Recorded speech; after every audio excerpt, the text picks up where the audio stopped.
We all think we know the story of why Jesus came to earth, right? But what if that familiar story was just the final chapter in a much, much larger cosmic epic? A story that was literally a billion years in the making. Okay, let's dive into this because the source material for today's explainer gives us a radically different and honestly mind blowing perspective. So let's just ask the question straight up. Why did he really come here to this one tiny planet in a vast universe?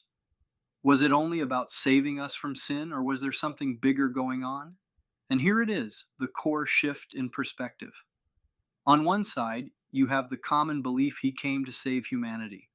We know that story, but the sources we're digging into today frame it as something so much grander, the final climactic step in a mission that stretched across a billion years and involved multiple lives. And that brings us right to our first big idea.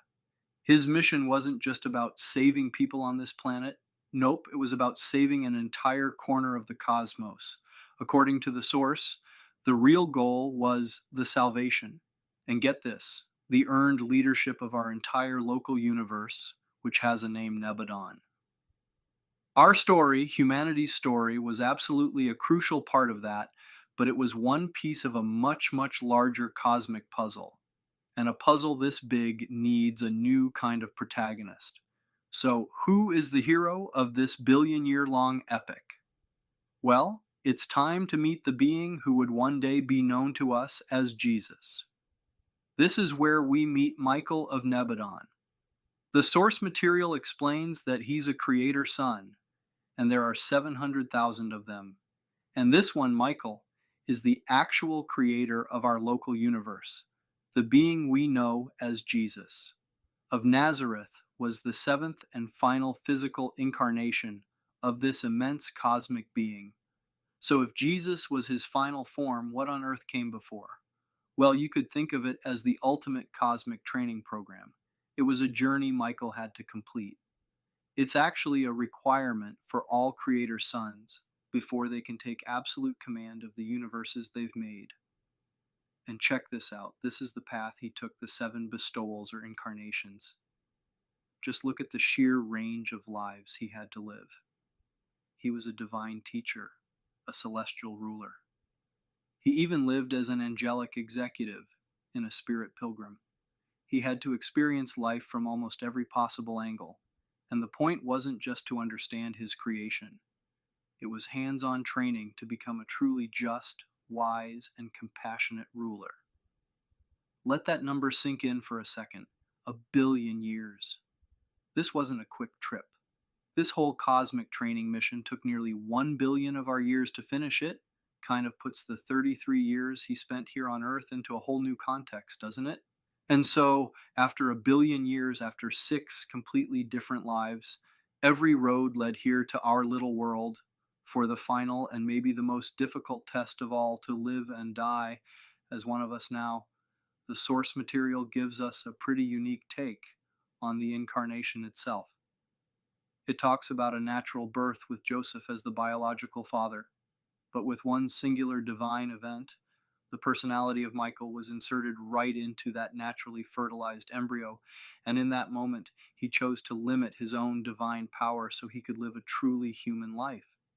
And the text is super clear that we're not supposed to fully get it. It calls the whole thing the secret of Sonorington, a process that's only understood by the Creator's sons who actually go through it. Some things, it seems, are meant to be a mystery. You know, he wasn't born fully aware of who he was. As a kid named Joshua Ben Joseph, he was just a normal kid. But starting around age 12, he started getting these inklings, these realizations that just kept growing and growing until his baptism, when he finally and fully embraced his incredible dual identity as the Son of Man and the Son of God. This perspective also totally reframes the nativity story. For instance, those wise men, they were Chaldean priests from an ancient lineage. And get this, there was no magic star. The source says the only supernatural event was a direct announcement delivered by angelic beings called seraphim, who used these intermediary creatures native to our planet called midway creatures to make contact. Okay? So Michael passed his final test. He lived as a human. He died as a human. So what was the payoff? What changed across the entire cosmos because of what happened here on Earth? Well, here's the big one, the main prize. He finally earned his sovereignty. When he returned to his headquarters, he was officially proclaimed the absolute ruler of his entire creation, the universe of Nebadon. He wasn't just its creator anymore, he was now its proven, experienced, and settled master. And what's really fascinating is his very first act as the new boss. He was given the power to rule completely alone. In fact, these higher level administrators from the central universe were actually ordered to leave, but Michael, he refused. He insisted they stay, choosing to work together instead of taking all the power for himself, a huge choice that kept his entire universe deeply connected to the rest of creation. But the impact was even bigger than that. Michael's entire billion-year journey wasn't just for him or for our universe. All of his experiences, every one of those 7 bestowals, actually contributed to the evolution of an even higher deity, God, the Supreme. Who is this experiential God that's gradually unifying the entire grand universe? So here's the final takeaway: the complete billion-year journey of Michael, which climaxed in the life of Jesus, ended up being a brand new, deeper revelation of God for his entire creation. He didn't just earn the right to rule his universe, he showed it new sides of divinity it had never seen before. And that leaves us with one last big idea to chew on. What if this whole concept of salvation is way bigger than we've ever imagined? What if it's not just about the fate of one person's soul, but is actually a vital piece in the growth, the governing, and the spiritual evolution of the entire cosmos?